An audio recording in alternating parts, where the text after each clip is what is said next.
Don S. Davis, thank you very much for being with us this afternoon. Thanks for inviting me. You're still looking good. How's your health been? Pretty good lately. Lately? Pretty good, yes. Yeah, Okay. I've had some more medical things done, but you know, when you get old, the machinery starts to fall apart. So. Well, hopefully later rather than sooner for you. I think you're going to be fine for a while. You got a few miles left to go. I'm held together by scar tissue and baling wire. It's been 2 seasons since General Hammond was a regular on SG-1, and you told us that one of the reasons you were looking forward to retirement was to get all these wonderful artistic ideas that you had in your head out on canvas or out on wood. Have you been able to do the amount of artistic expression that you had hoped you would have time for, or have other things continued to be a distraction?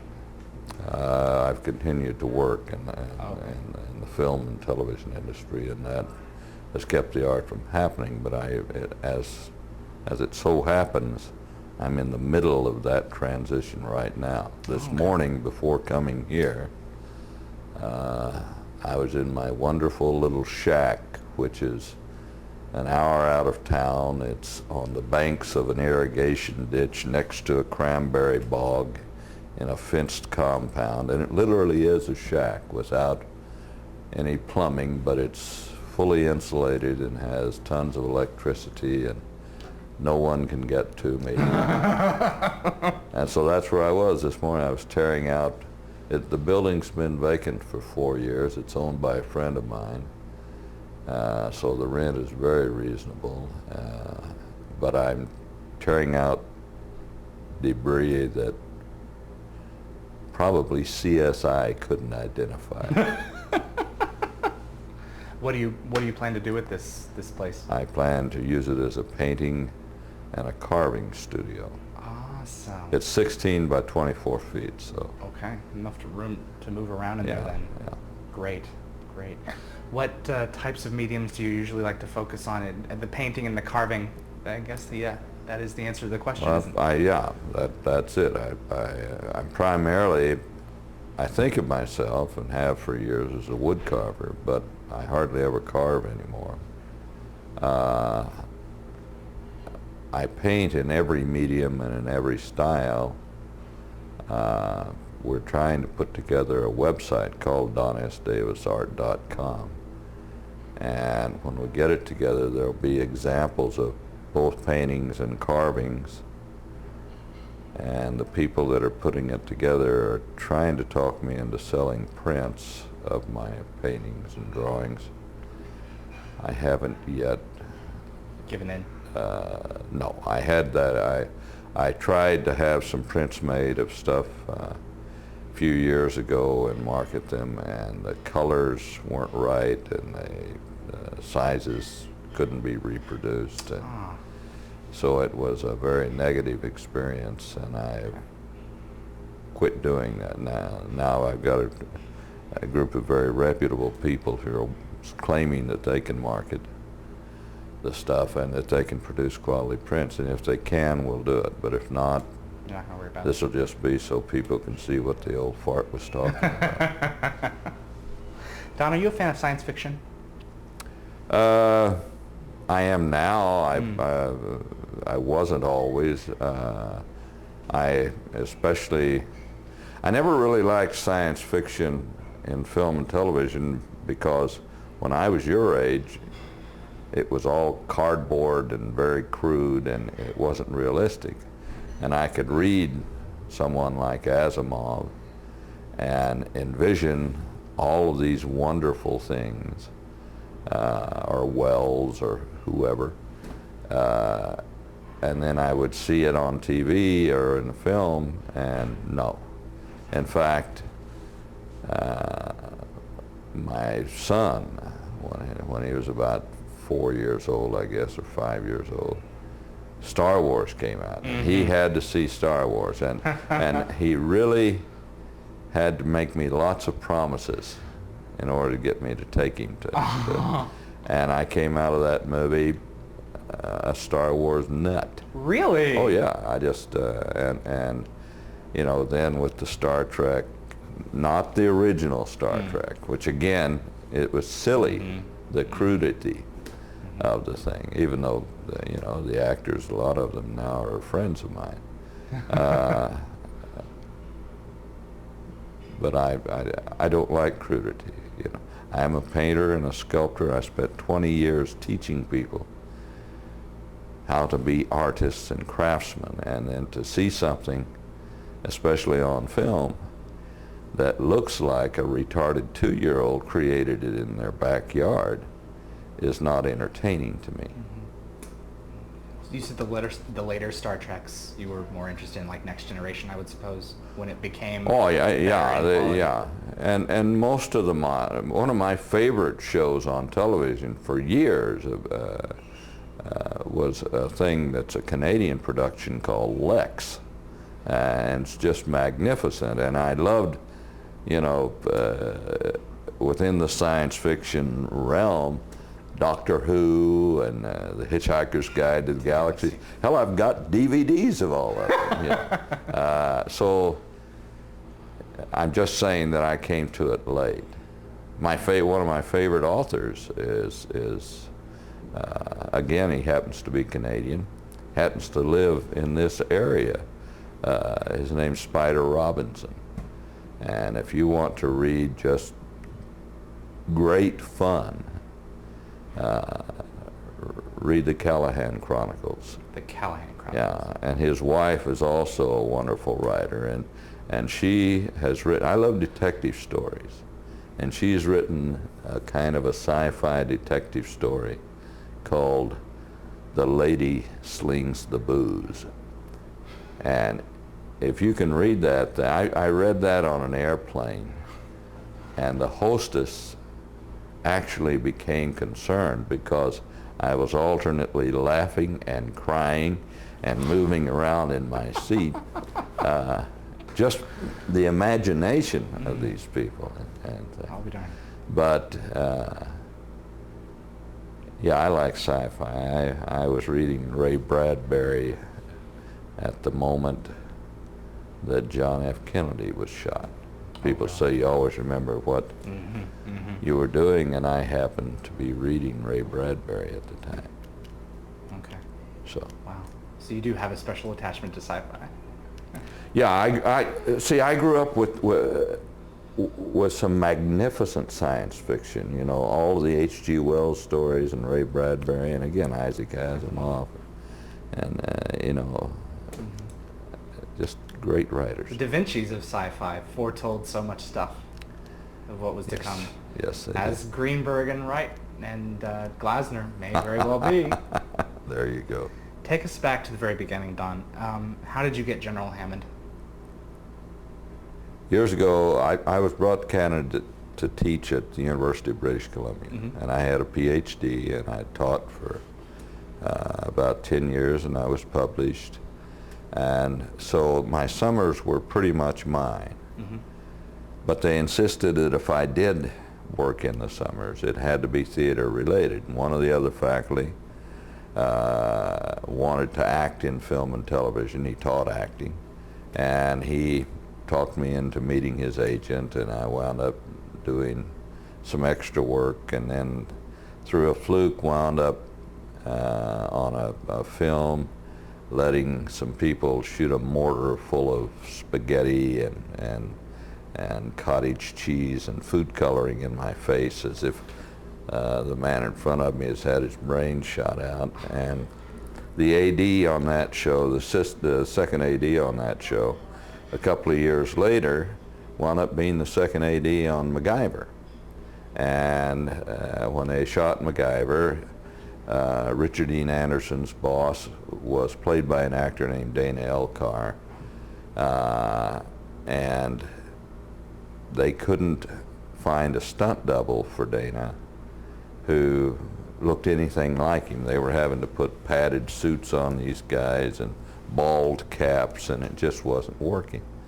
And in a production meeting, this guy said, well, hell, there's an actor in town that could be his brother. It looks just like him. And so I wound up becoming his photo double and then his stunt double. And so Michael Greenberg and Rick got to know me, and Mm-hmm. when Stargate came along, they called me in to read for Hammond. I'll be darned. So, I guess you So have... that's how I really got Hammond, not through talent or beating anybody out. They thought, thank you. yeah, they're two very loyal people, and they knew that they could trust me. I'll be darned. Awesome. Awesome. What were your honest thoughts about this character when you first read his breakdown? Did you find him to be unflappable, someone with a lot of potential, or someone who just served a cookie cutter I thought he was a purpose? two-dimensional Yeah. figure, and I had served in the Army in Korea during the Vietnam War, and had served under, because I was an officer, I started out as a second lieutenant, got out as a captain, and I had served under officers that were heroic, certainly, some who weren't, but who were, as they really are in the Army, a cross-section of humanity. I served under guys that, were poets and painters and dreamers and schemers. And when I saw Hammond, he was just another, he was by the book, a foil for O'Neill, and it just wasn't true to what the service is really like. And so they were kind enough to take my suggestions to heart. And they let me, especially as the show go on, make him more and more human. Okay, so that didn't happen overnight. Did it happen gradually? No, in fact, the director of the pilot, a man with very limited imagination, in my opinion, named Mario Azzopardi, wanted him to be the stereotype. But he didn't have a 5-year contract. I did, and I wasn't going to spend 5 years betraying the kind of character that I was supposed to portray. So your experience as a captain, the Army, is that Yeah, the right branch? I was, so that really had a lot to weigh in on the way that this character developed. Had everything to do with it. Okay. Out of the 7 seasons that you were on the show, can you remember the most grueling day, for whatever reason? No. Okay. Well, maybe that's a good sign. Acting isn't a very grueling business, really. I started working when I was 13. Acting didn't really work. It's playing cowboys and Indians. Okay, then what about like some of the most joyous moments that you can recall on the set? Too many to single one out. I'm not trying to avoid your questions. It was just, I was really, especially in this show, but I've been lucky in a lot of shows. I was working with a cast that I really liked every member of, and with the crews that I had already worked with for 20 years. So I was surrounded by people that were friends and family. I loved Stargate, every moment of it, and still do. I'm apparently going to do another episode here next month. So great, for season 10. Yeah. Good. Do you hope to have a little bit? Will you have a little bit more involvement than you did in? I doubt it. Okay. I doubt it. It's he. One of the good things about good drama is it mirrors life, and in life, people move on. They get older, they retire, they die, they get a better job or a worse job, or whatever happens. And Hammond has been gone now for some time. I don't even know how they're going to bring me back. In fact, that's another, coincidence.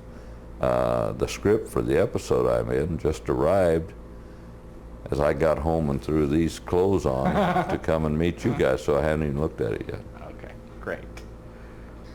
You've always been considered the fatherly figure of the cast, and it's very obvious to anyone who has come to see you at conventions that to this day you feel very close to these people.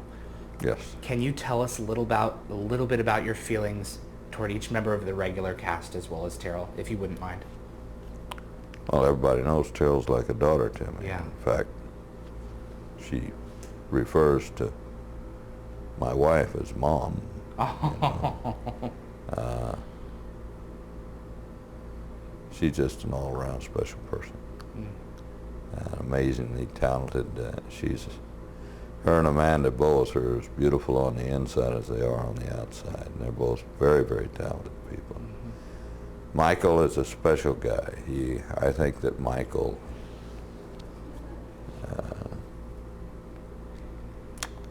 don't know how to delicately put this. Michael will do himself a disservice if he doesn't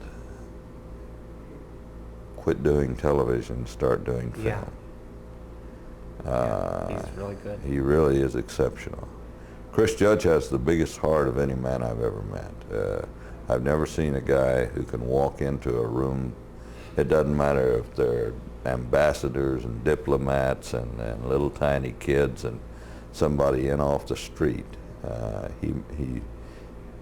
He makes you smile. He's got an aura about him that is the best part of life. And Rick,